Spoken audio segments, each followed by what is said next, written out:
IELTS, TOEFL and TOEIC are the most popular English proficiency tests that English learners take to get into university, get a job, or go abroad to a different country. But teaching English for general communication is much different than teaching English learners specifically for tests. 10 tips for teaching IELTS, TOEFL and TOEIC tests. Plan preparation. Don't cram. Don't rush. Make sure you have enough time to prepare. Set a reasonable goal or grade to strive for. Plan for each section separately. Writing, speaking, listening, and reading are all fundamentally different. Bunching everything together will result in unnecessary stress and chaos. By focusing on each individual section, you will make things clear for yourself. Focus on your lessons on specific skills instead of trying to do everything all at once. Determine what the ideal but realistic score would be and follow an effective study plan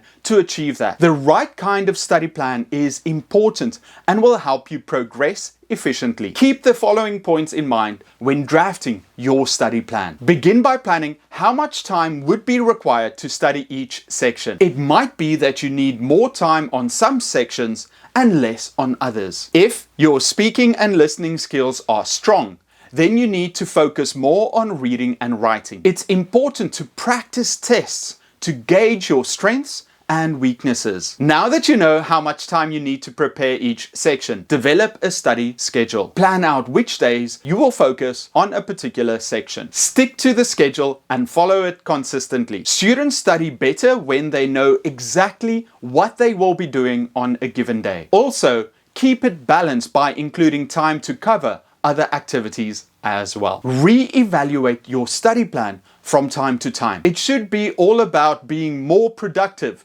So if you are falling behind with progress on a section, make changes as needed. Improve vocabulary. Read more. Each section of the test will require test takers to know enough vocabulary. I created a book with 1,300 academic words that will help students with their English. Each entry comes with a definition and example sentence. Check it out in the description below. Don't translate. Translating vocabulary and sentences wastes a lot of time. It is very rare that students have extra time during the test. If you don't know a word, look at the context of the sentence and the words around it, instead of trying to translate it. Learners should also be familiar with vocabulary used in questions. The following words are commonly found in essay test questions. Understanding them is essential to success on such questions. Analyze. Break into separate parts and discuss, examine, or interpret each part. Explain. Make an idea clear. Show logically how a concept is developed. Give the reasons for an event. Compare. Examine two or more things. Identify similarities and differences. Illustrate. Give concrete examples. Explain clearly by using comparisons or examples. Contrast. Show differences set in opposition. Interpret. Comment upon. Give examples. Describe relationships. Explain the meaning. Describe. Then evaluate. Criticize. Make judgments. Evaluate comparative worth. Criticism often involves analysis. Outline. Describe main ideas, characteristics, or events. Does not necessarily mean numbering them. Answer structure. Races. To construct more thoughtful and thorough responses to comprehensive questions, it is not enough to simply answer the questions. For this, most instructors teach the races strategy. Restate. Use words from the question to begin your answer. Take out the question word. Who, what, where, when, how, why. What is your favorite color? My favorite color is. Why is it important to work hard in school? It is important to work hard in school because. Answer. Answer all parts of the question using academic writing or speaking. Make sure you understand what the question is asking. Answer all parts of the question. Use vocabulary from the text in your answer. Cite. Cite evidence from the text to support your answer. Be a detective. There are two ways. Paraphrase.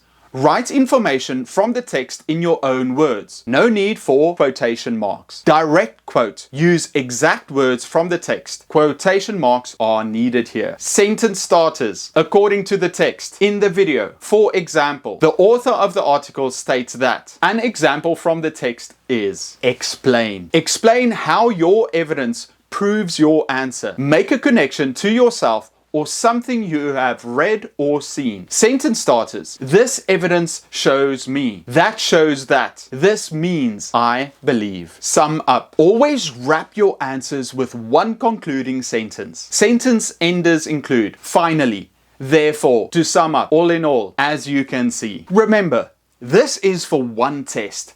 You don't need to learn every single sentence starter or transition phrase. Rather, plan which ones you will prepare and use in each question ahead of time. For example, in the first question, in the writing section, the sentence starters you will use are I believe, an example from the text, to sum up. Do the same with vocabulary. Memorize a list of words that sound good that you can insert into each section to sound better. It's not cheating, it's studying with purpose. You know the format of the test. By preparing for specific possible questions will make you more confident. Some more connection words or transitions you can use are steps, first, second, next, finally, reasons, because, since, results, as a result, so, therefore, examples, for example, such as comparisons, in contrast, on the other hand, restatements of information, in other words, that is, conclusions, in conclusion, in summary. Practice this strategy. Write out keywords from the text, listening or speaking questions, then answer using the RACES strategy. Time management. Timing is one of the biggest issues students face when doing the IELTS, TOEFL or TOEIC exams. Even native speakers that attempt these tests struggle due to the limited amount of time given. So it should be a priority to prepare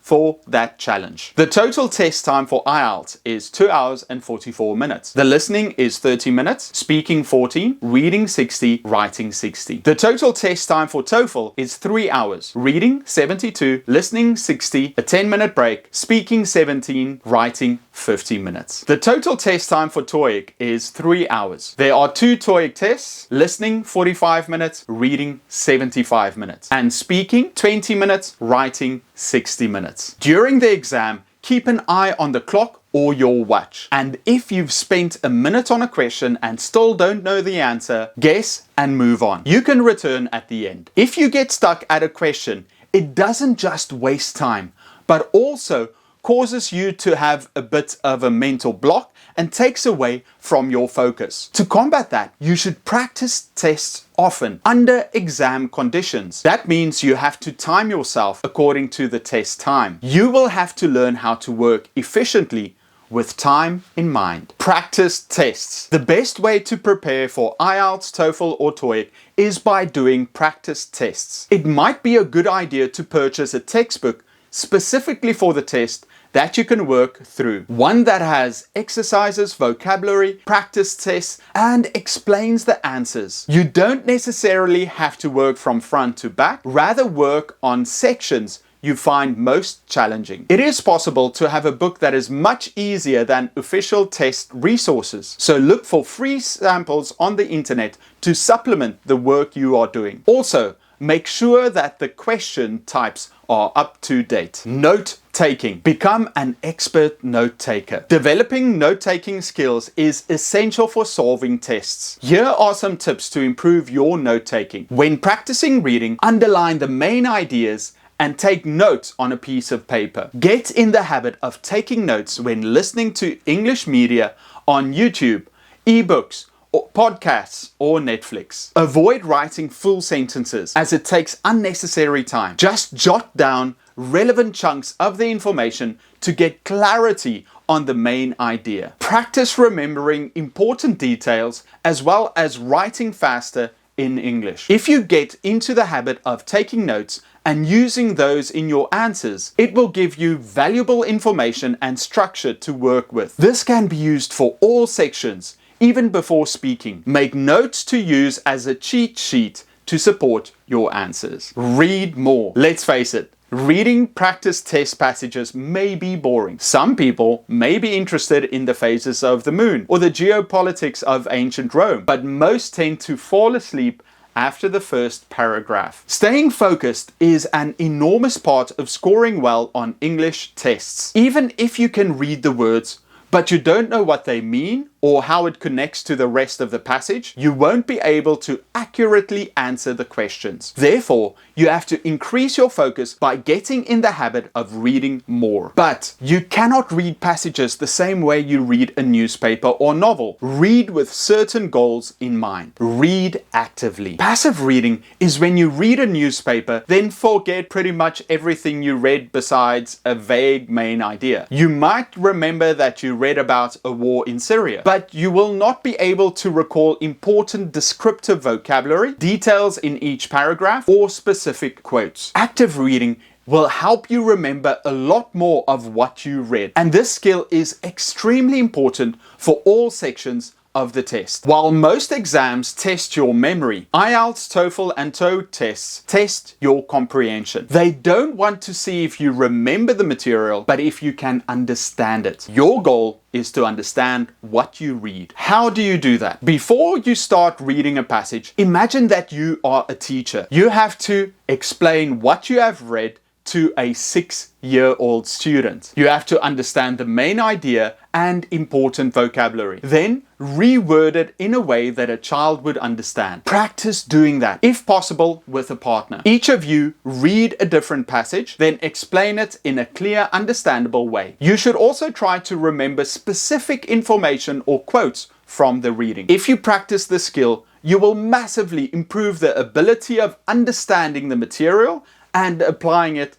in English tests. Focus on what's important. Ignore what's not. Learn all the possible questions and their variations. That way, you don't have to waste time reading or rereading questions. Once you have done enough examples and know exactly what the question requires, get started right away. Look for keywords and create a list of vocabulary you can use in your answers. Once you sit down for the test, immediately write these words next to the question. That will leave you with more mental space to focus on using the evidence in the passage or question. Most English learners believe that they need to improve their English as a whole, which is fine, unless your goal is getting the best possible score in a test. You don't need a breadth of knowledge, you need specific words and phrases for your answers. Whatever you learn extra really doesn't matter. Find keywords and synonyms. Look for paraphrases and eliminate wrong answers if it's listening, speaking, writing, or reading. Reflection. Countless English test takers fall into the practice trap. They feel that the best way to improve their score is to keep on studying and retaking the test, but they never reflect on what they have learned. It is important to learn the PARA framework. Plan, act, reflect, adjust. Practice is just one small step of this process. You must also spend a significant amount of time planning, reflecting, and adjusting. Plan for success. Think of your weaknesses and possible challenges you'll face. Construct a plan to solve these problems. Take mistakes for reading, for example. There are only 3 possible reasons why a student might get an answer wrong. They misread the passage, misread the question, did not understand the vocabulary. You should therefore instill the following reactions. Misread the passage. I have to pay better attention to keywords in the question next time. I was looking at the wrong place in the passage for the answer. Misread the question. I always make the same mistake with negative detail questions. I choose a correct answer rather than an incorrect one. From now on, I will pay special attention to each question and keep a sharp eye out for the words not or accept. Did not understand the vocabulary. I didn't understand the word acquire. I'm going to look up some examples with the word and then practice writing a few sentences of my own. If I have a teacher, I will ask her to correct my grammatical mistakes. That is a tough habit to learn because it takes time and focus, 2 of our most precious resources. Preparing for an English test is a bit different than for communication, but that doesn't mean that it has to be hard.